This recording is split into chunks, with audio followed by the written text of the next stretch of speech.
अनसुलझे रहस्य में एक कहानी ऐसी भी आती है जब हम सोचते हैं कि हम कलयुग में रह रहे हैं। क्या सच में हम कलयुग में हैं या फिर हमने अपने विचारों से उसको कलयुग बना दिया है? कलयुग का आरंभ कैसे हुआ, उसके पूर्व कौन सा युग था? इस तरह के प्रश्न हमारे मन में आते हैं। आइए जानते हैं इस तरह के प्रश्न की कलयुग का आरंभ कब और कैसे हुआ।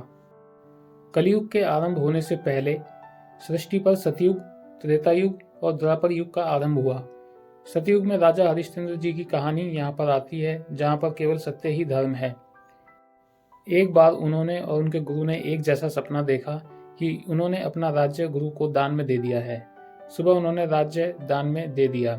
उसके पश्चात त्रेता युग में भगवान श्री राम का अवतरण हुआ, जहाँ भगवान श्री राम दुष्टों का नाश कर गए और मर्यादा पुरुषोत्तम के रूप में जगत में प्रेरणा का स्रोत बन गए। त्रेता युग के समापन के पश्चात द्वापर युग का आरंभ हुआ।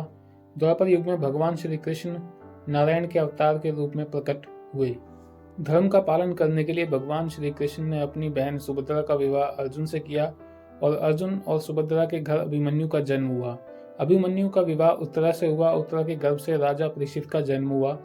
यह कथा भागवत में आती है। राजा परीक्षित इस धरती के स्वामी बन गए और उनके राजा बनने के बाद कलयुग 32 वर्ष तक उनकी प्रतीक्षा करता रहा। एक दिन कलयुग राजा परीक्षित के सामने आया, जब राजा परीक्षित का मन प्राण घातक हुआ। राजा परीक्षित का आखेट करने का मन बना। वे आखेट करने के लिए दक्षिण दिशा की ओर गए और कलयुग से राजा का साक्षात्कार हुआ। राजा परीक्षित ने एक विचित्र सा प्राणी देखा जिसको पहचानना नहीं जा सकता था। तो कैसे राजा परीक्षित ने पहचान लिया? कई बार प्रकृति भी समय का बोध कराती है। यह कौन अशिष्ट प्राणी है? ना वह शील है, ना संयम रखता है। राजा ने पहली बार एक व्यक्ति से पूछा कि मैंने एक दुस्साहसी व्यक्ति को देखा है। तेरी आंखें लाल लाल अंगारे की तरह सी दिख रही हैं। तेरी देह से दुर्गंध और बिखरे हुए बाल के साथ छल भी दिख रहा है। तू दुष्ट प्राणी है। तूने बड़ा अपराध किया है। तूने प्रकृति के नियम की सारी मर्यादा तोड़ दी है। तू लोभ और अपने लाभ के लिए किसी के भी प्राण ले सकता है। तब कलयुग कहता है कि मैं काल हूँ। काल समय को कहते हैं। धरती पर जब सत्य आता है तब मैं सतयुग कहलाता हूँ। जब सत्यता खो जाती है, केवल यज्ञ रह जाता है, तो मैं त्रेता कहलाता हूँ। जब दोनों सत्य और यज्ञ नहीं रहता, तब दान रह जाता है, तो मैं द्वापर कहलाता हूँ। और तब तीनों खो जाते हैं, तो मैं कलयुग कहलाता हूँ। कलयुग अर्थात मैं अधीनता का युग हूँ। यंत्रों युग में कलयुग का अर्थ कल पूर्वजों का युग है। वेदों में कहा है कि कलयुग में मशीनों का युग आएगा। मशीनों का युग, तकनीक का युग आज हम देख सकते हैं। राजा परीक्षित ने बोला कि मशीन का युग है, कल पूर्वजों का युग है, तो तुझे चलाएगा कौन? तब कलयुग ने बताया कि जो कुछ भी मेरे अंदर डाल दोगे मैं वैसा करूँगा।